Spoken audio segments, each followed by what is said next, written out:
put on the PowerPoint, why do they hate us? Which is the way it's kind of phrased in a lot of, kind of pop culture and society that you see nowadays. We'll talk about ways in which, why we invaded Afghanistan, which plays a role in what we talked about with Beyond the Burqa, which kind of plays a role in some of the stuff that we talked about with the Lulu article. We'll talk about why we invaded Iraq, right? Iran, which, if you're wondering, based on the first question, like, why is there so much tension between the U.S. and the Middle East? The fact that the next, subsequent questions are why did we invade all these countries might give you a good idea, right? We'll talk about all these different updates with the Iran nuclear crisis, and it's kind of funny to see how different presidential candidates and different presidents handle certain things, whether it be Obama handling certain things, with Donald Trump handling things, with Biden coming in and saying certain things as well. It's kind of just you'll notice that throughout history, when there's a transfer of power, it can often lead to some tension as well, right? Oftentimes happens. You see it happen with, the Cold War with Stalin and Khrushchev and all that stuff too. We'll talk about the difference between Sunni and Shia, and we'll also talk about very briefly Sharia law, but we won't get too far in depth into it. So that's what we're aiming for today.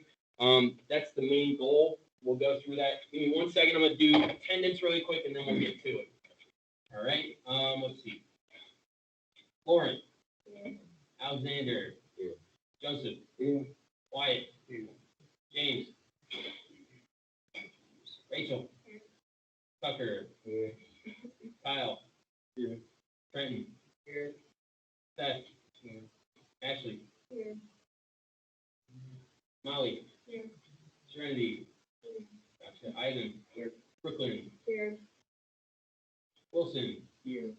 James. Oh, James is online, sorry. Isabella. Here. Iris. No, Iris today. Mallory. Here. Haley. Here. Haley's here. All right. So let's go ahead and dive into this, right? 6 questions. Why do they, right? They, as in many people in, the Middle East, right? Why do they hate us, right? Why were we attacked on 9/11? A lot of people don't really know the story behind a lot of this stuff, okay? Part of this is a big part of this, honestly. One of the probably more understated parts of where a lot of this tension comes from is honestly with the American support of Israel. With the American support of Israel, many Arabs believe that Israel was created by an illegal armed invasion of Arab land. That the treatment of Palestinians is violent and oppressive. I think it's an understatement, again, to maybe say that many Arabs believe that. There is definitely some evidence and things that you'll see in the news. The tension, the fighting between Israel and Palestine. There are definitely some violence and oppressive treatments going on there, I would say, for sure. The United States did help create Israel. If you know anything about the U.S. and Israel, we're one of Israel's closest allies. We are often backing up Israel in a lot of the things that they do and a lot of their goals as well. Modern Israel was established in 1948, following the United Nations approved plan to partition Palestine into a Jewish and Arab state in 1947. However, when that did happen, the Arabs did reject this. This doesn't mean that this is like when Israel was created. Obviously, Israel has some very old kind of history. But in 1948, you did have a very concrete kind of, post-World War II establishment of the country of Israel, modern Israel, that is. Following this establishment, you had 5 Arab nations. You had Egypt, you had Jordan, Iraq, Syria, Lebanon. They all pretty much immediately invaded the region, right? Pretty much immediately invaded the region. Eventually, a ceasefire is kind of set up, right? So you do have a ceasefire that's set up and reached, but this doesn't mark the end of the tension or violence in the region at all. Even today, some of this stuff, again, that I'm saying is not going to be on the slide, so don't worry too much if I'm saying a lot. But there's a ceasefire, right? So this happens, but that doesn't mean that it's the end of the violence, the end of the tension. Like I said, you can see even today the tension and the violence between Israel and Palestine is prominent. It's a big deal. Oftentimes, if you're seeing anything in that region that's coming out, it's usually involving those two, often. There's the Suez Crisis in 1956. There's what is called the Six-Day War in 1967, which leads to Israel taking control over the West Bank and the Gaza Strip. There is the Yom Kippur War in 1973, which was basically a surprise Syrian airstrike on the holy day, hoping to catch the Israel Guard off duty. And then there's also like several more. There were plenty of different ones that I could have covered as well that happened in like the 70s and 80s, 90s, right? Whatever. I could have thrown all those on there, but I figured you get the point, right? There's a lot of tension and a lot of military activity going on in this area. Another reason why there's a lot of tension in this time, especially tension between the U.S. and the Middle East, is just American militarism, right?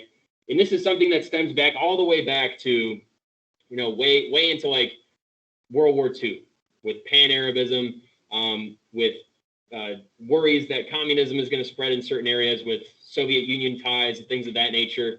But even in more modern history, we have the U.S. invading Iraq twice, right, and Afghanistan to kind of kick out the Taliban.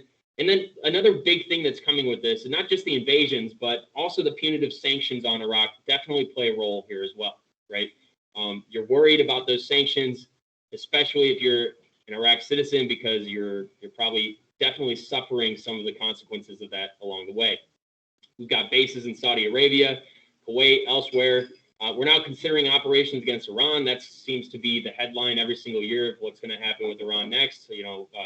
Depending on what the next headline is going to be. With this, it's easy to overlook the fact that not everybody loves having a U.S. military base in town. I think my brother is stationed in South Korea for a certain period of time, and there are even people there that can really love having the U.S. military base there. That's not even in a territory as kind of conflicted as this one. So this is what you see: American support of Israel, American militarism. Definitely something that's shining through and playing a role in why there is so much heat and tension in this area. Like I said, with this, Israel, honestly, I think it's downplayed as to how big of a role it might actually play in a lot of this tension. This is something that's out of the minds of many Americans, I think, because we're all the way over here, but this is something that is in the minds of many people in the Middle East and what happened with Israel and what Israel sometimes continues to do in the area. Israel continues to build settlements in the West Bank, adding tensions. They took over the Gaza Strip. Remember, we talked about that a little bit there with the previous battles. And this is something that you continue to see. You see all these settlements that are happening here, different examples.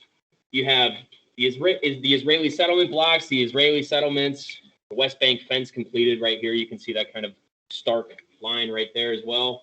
The West Bank fence project route, which is their kind of preferred, hopeful, eventual fence creation, right? So there's a bunch of different things that are going on here, basically involving Israeli settlements and Israeli expansion and kind of taking over territory that many people in Palestine, many people in the Middle East do not believe is rightfully theirs. As we said before, it's kind of believed to be like an illegal settlement for the most part. Just to continue, there's also the cultural differences, right? There's plenty of different things that we could talk about. Things like, America being a secular liberal society. No official religion in the United States, of course. However, we do know that Judeo-Christian traditions are kind of a big deal.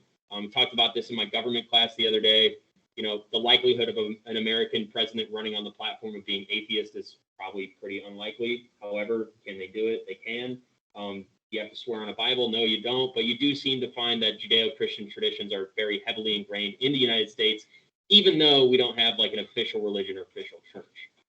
We have differences in women's rights, obviously. We saw with the Lulu article, we saw with Afghanistan and maybe the reign of the Taliban, differences in political freedoms, religious freedoms, the ability to exercise whatever religion you would like, other forms of diversity, cultural diversity, right?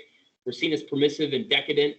A lot of the ideas here kind of remind me with the way that Lulu is approaching, almost like the woman who's talking in the interview. If you remember towards the end of the interview, Lulu's like, what can I do to convert you? What can I do to get rid of your infidelity, right?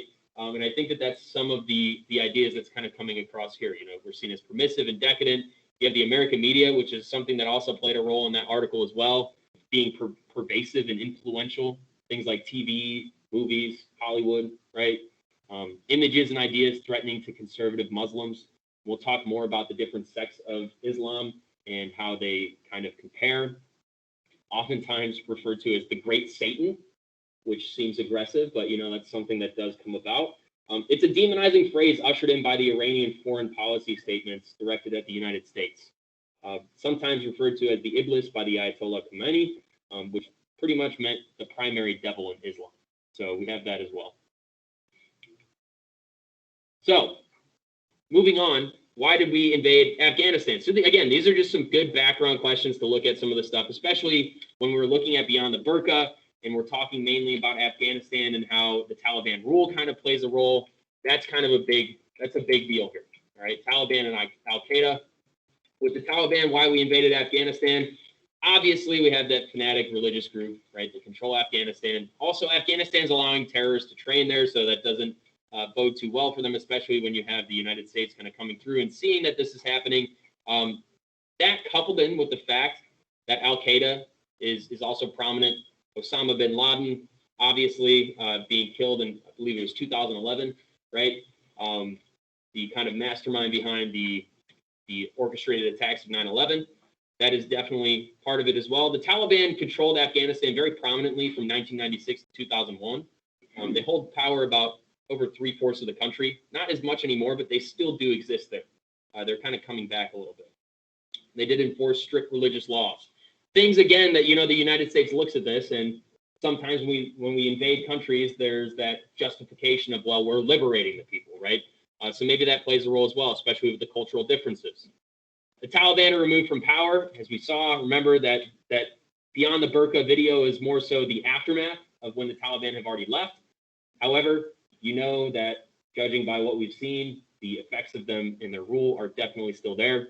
The Al-Qaeda scattered into Pakistan and elsewhere. This is, something that follows after this whole invasion, after the kind of death of Osama bin Laden and things of that nature.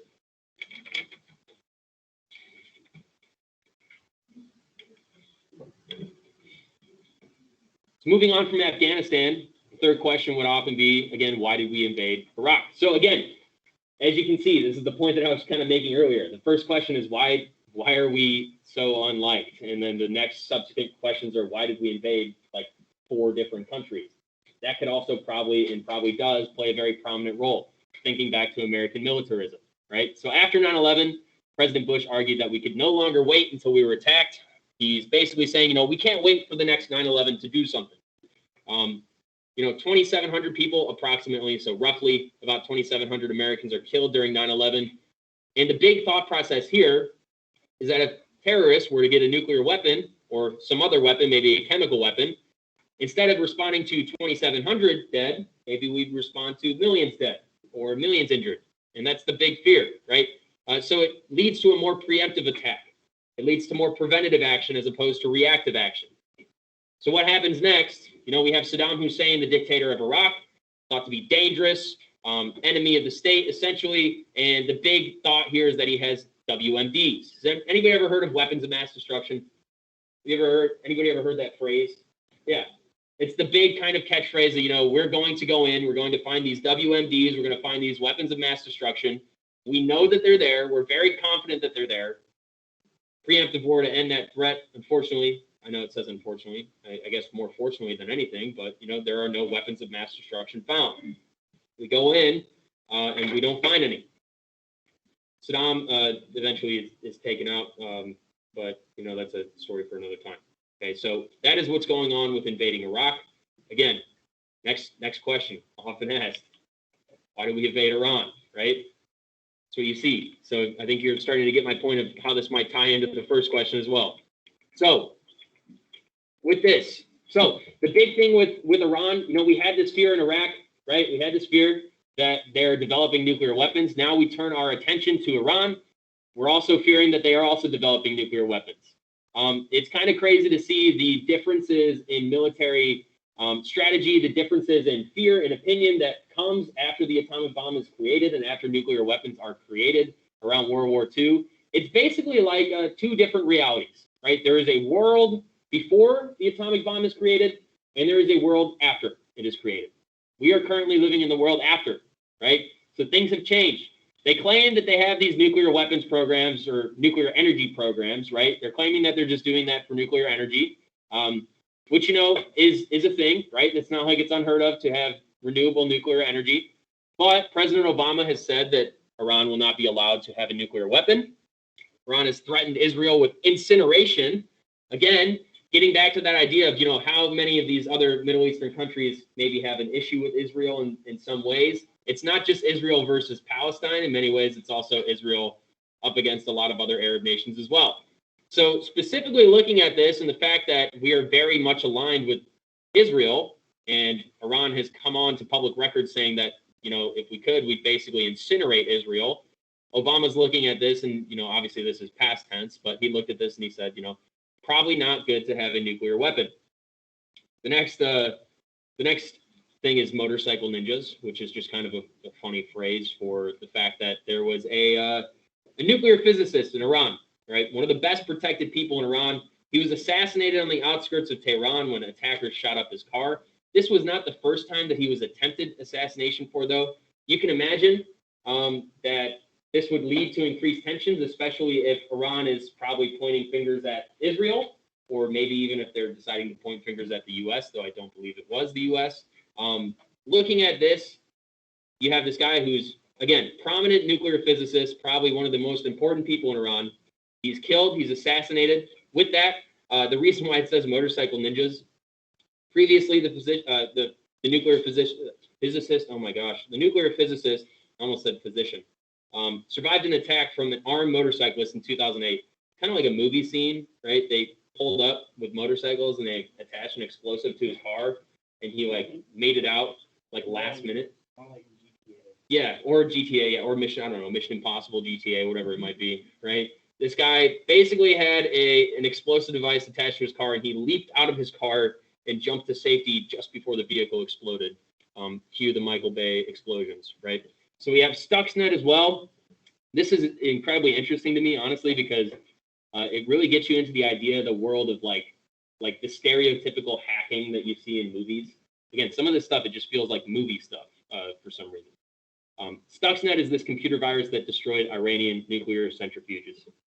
What it does basically is it targets supervisory control and data acquisition systems. Although no government claimed responsibility for creating the virus, it is pretty much widely known or thought that the United States and Israel jointly came together and created the virus and implemented it through this classified program called Operation Olympic Games.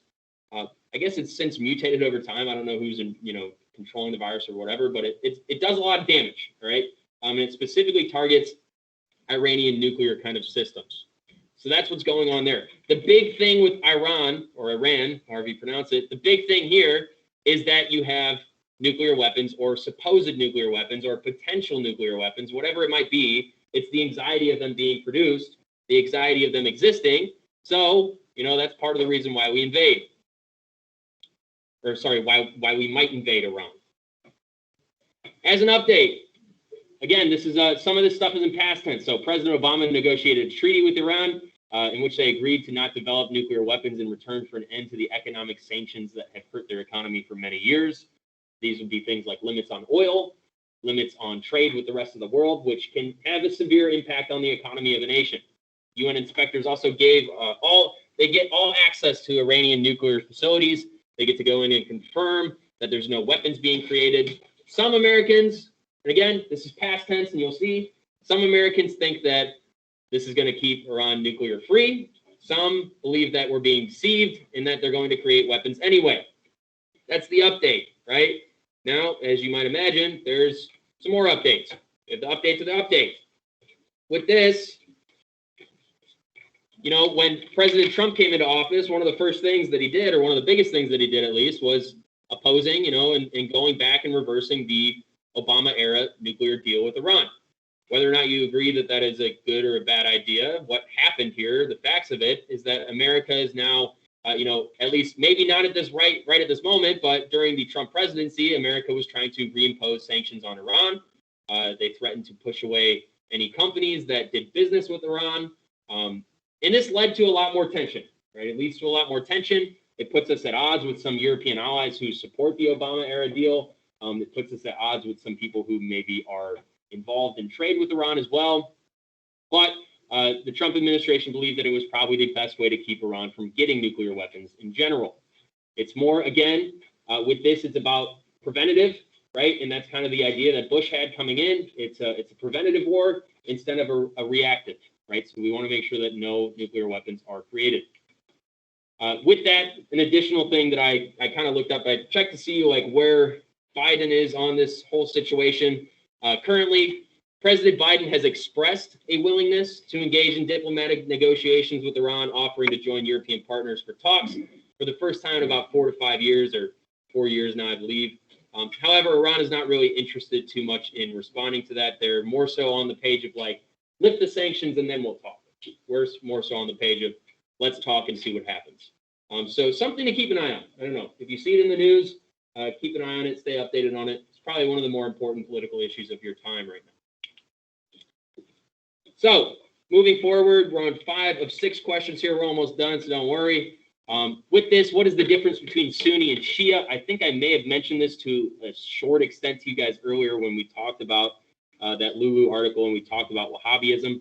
But anyways, 632, Muhammad dies. This is where the big difference in the split kind of comes. You have one side says that this is the next, leader basically, and the other side says, no, this is how the next leader will be chosen. So followers are left asking who's going to lead them. And there's 2 answers. You have the Shia or the Shiites who believe that leadership should be passed down Muhammad's family tree. And then you have the Sunnis who believe that Muslims should elect a leader. You can see that you're probably going to find more, Shia Muslims are probably going to be more on the conservative side, whereas Sunni Muslims will probably be on the more progressive, or hesitant to say liberal, but more progressive or liberal side probably as well. Am I going too fast if I go to the next one? You guys okay? So with this, the difference that you'll see, the Sunni, right? So Sunni means tradition or well-trodden path. This is the majority of Muslims, right? This is the majority of those who follow Islam, about 85 to 90%. They believe that Muhammad did not designate his successor. He didn't designate his successor. They think it should be more of an elected leader instead. With the Shia, you have the party of Ali. So this is the majority in Iran. They believe that Ali Abi Talib, the son-in-law, was designated by Muhammad. That's kind of the thought process there. That's the big difference. So the big difference between them is really kind of relying on like who came after Muhammad, who's next in line, who's the successor, how does it follow, how does it go, right? So that's the big difference between the two. But you can see that maybe this plays a role in some of the tensions as well. Maybe the Shia Muslims, if there's obviously a majority in Iran, and maybe that plays a role in the whole situation as well. You can see this is kind of where you'll find different sects of the Muslims gathered. You have Shia Muslims over here, and then the rest, again, with the Sunni being the majority, you'll have Shia Muslims here and some in Afghanistan as well, some sects in Pakistan, right? Majority of Iran, pretty much all of it, right? Some areas in Turkey as well, Syria, Iraq, India even, right? So just something to keep in mind. And then finally, last one here, what is Sharia law? Has anybody ever heard of Sharia law? Yeah, I imagine most of you have, maybe to some extent. You might not know a ton about it. What it is it's basically religious law, right? It's Islamic law for proper behavior. A very, very strict interpretation of Sharia law to me would probably remind me a lot of like what the way that Lulu lives her life in that article, right? Very similar to that. Pretty restrictive in some ways. It can include all aspects of life: dress, diet, worship. It draws from 3 primary sources, right? You have the Quran, the Hadith, which is basically the example of Muhammad as told through stories about his life or allegories.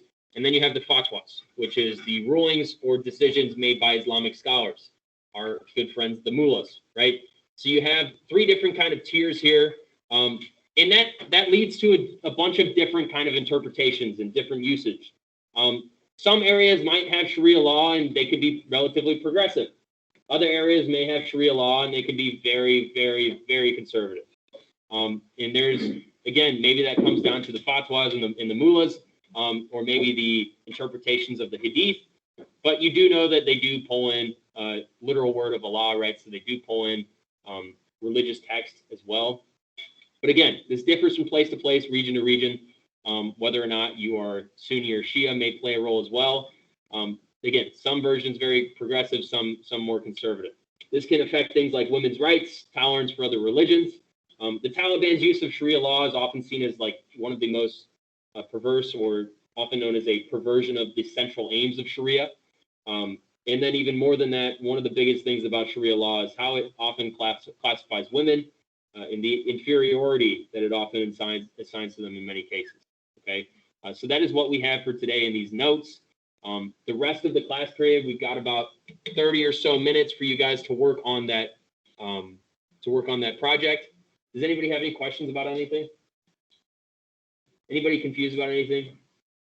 Did this offer you guys a little bit more background to some of the stuff that we've been talking about, maybe? I don't know, it felt like we kind of jumped into a lot of these things, so it's good to maybe talk about what is the whole deal with the relationship between the U.S. and the Middle East. Okay, so those of you online, if you are done and you don't have any questions for me, you are good to go. If you have not worked on your project, now is the time that I would tell you to work on that. Use the rest of the class period to work on that and make sure you get it done. Any questions from you guys? All right. Have a good day. Yeah. Yes, you may.